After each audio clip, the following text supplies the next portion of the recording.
Let me quickly say a few words on what I understand by the terms digital inclusion, the inverse, and social exclusion. So digital inclusion, the use of technology either directly or indirectly to improve the lives of and life chances of people in the places where they live. Social exclusion is a shorthand term for what can happen when people have a combination of linked problems such as unemployment, discrimination, poor skills, low incomes, housing issues, high crime and family breakdown. But also we'd like to highlight, of course, that as we've positioned that not all socially excluded are digitally excluded, of course. So the statement clearly isn't universally true, but I'll point to the evidence later, I think, that shows that there's sufficient correlation for policymakers to have some interest in this area.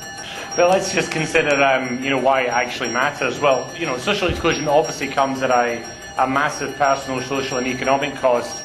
In the grounds of social justice, as well as sound economic management, we need to address those problems. So digital exclusion is a symptom of wider exclusion, but also sometimes a cause. Digital technologies can help to reduce social exclusion, but also have a much wider contribution to society and the economy. Develops in digital technology, as I'm sure we'll hear throughout the evening, have over the last decade generated a period of extraordinary social and cultural change.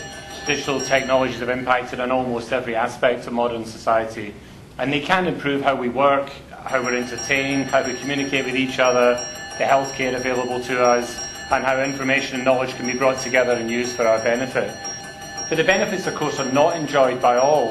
While the majority of people in the UK are active participants in the digital revolution, the benefits are not, distributed to all groups and all communities. Inequality in the use of and application of digital technologies is a new driver of social exclusion in the 21st century, which risks accelerating some of the social divides and creating new ones. The government recently said that despite its significance, not enough people, individuals, communities, organisations and decision makers at all levels are aware of the benefits of digital technologies. Over the past decade, UK citizens and businesses have been enthusiastic adopters of technology. From the early days of the Blair government, there was an appreciation of its potential, and technology was willingly harnessed to the modernising agenda. But after a promising start, gradually the scale of the challenge, the waning of the political appetite and the power of the bureaucratic machine slowed things down, I think. Nonetheless, even if tangible outcomes and bankable political successes were increasingly hard to come by, the endeavour spawned its own mixed economy with central government, third sector organisations, quangos, local authorities, businesses and academia beavering away in this area, many addressing education and digital inclusion. One such achievement obviously was the 6,000 UK online centres. And then over the intervening years, organisations such as UK Online, the Alliance for Digital Inclusion, ADI, Ofcom, Oxford Internet Institute have contributed significantly to a practical and theoretical understanding of digital inclusion. And if you just look at some of those findings, they're interesting. In the UK, an estimated 17 million people over the age of 15 are not using computers and the internet. Analysis of those who are missing out shows a strong correlation with those experiencing social disadvantage. Research has also seen 15% of the population, that's more than 6 million adults, is socially and digitally excluded. So research conducted by the European Union provides insight into the economic benefits of achieving inclusion, and a report by the European Commission estimates that if the current EU policy targets in digital inclusion were met, economic growth in Europe could be boosted by around €85 billion over the next 5 years. Social Exclusion Unit, formerly today's Social Exclusion Task Force, produced a thoughtful, if little known, report, Inclusion Through Innovation, on the links between technology and social exclusion. One of its recommendations led to the formation of the Digital Inclusion Team, which has in turn provided much of the analytical underpinning for of the government's recent Digital Inclusion Action Plan. It's probably fair to say, however, that the UK now has a solid analytical base and a thorough grasp of the issues as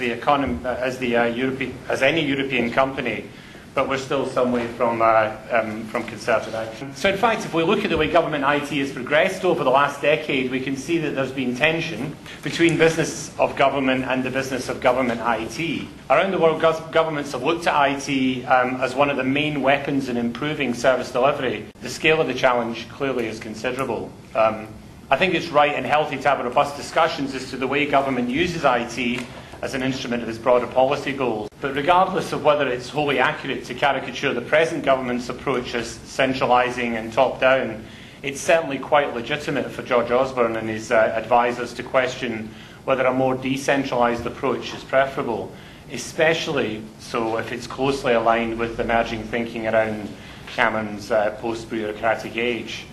So the government's big focus on the role that IT plays in service delivery has inadvertently at times crowded out digital inclusion initiatives, I think, or indeed orphaned them. There's a feeling that until now the digital inclusion agenda has been seen by too many in Whitehall as largely peripheral. So somewhat exceptionally, to break down some of the siloed mentality all too common within Whitehall, the Social Exclusion Unit looked at the issue of social exclusion and digital inclusion. The resulting report, as I mentioned before, Inclusion Through Innovation, showed the way forward, moved digital inclusion policy from the purview of the technologists and integrate it into mainstream policy making.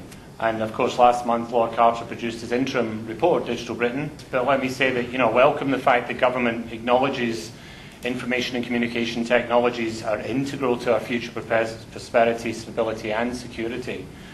As regards this evening's discussions, I applaud the plans for broadband universal service obligation by 2012, the statements about return path on digital television, and the serious commitment to next generation access, all of which are extremely important. In the past, some might have found it surprising that a BowGroup event such as this is discussing social inclusion, but I think it's a reflection of changed times and consistent with the focus that David Cameron has put on social issues. And the aim to be as radical in social reform as Margaret Thatcher was in economic reform is an interesting ideal. And in this vein, I found David Cameron's recent views of progressive conservatism particularly interesting. First, a society that's fair, where we help people out of poverty and help them stay out of it. Second, a society where opportunity is equal. Third, a society that's greener. And fourth, a safer society. As Cameron pointed out, these aims are not a million miles away from new Labour aims. So this then changes the terms of the debate to be largely about the means to achieve these broadly shared aims. And of course the ability to deliver on the means, which is basically execution. So in the context of what we're discussing this evening, the means are digital inclusion. Or as regards the broader public service delivery goal, the means are how we harness IT in a so-called post-bureaucratic age. And as we discussed earlier, it's perfectly legitimate and indeed healthy to argue about the mechanisms of how ICT can be used to deliver on such key public policy issues. What's less productive, although admittedly politically extremely tempting, is to point score on individual project failures and question whether IT should be playing a prominent role. The debate, I believe, has moved on.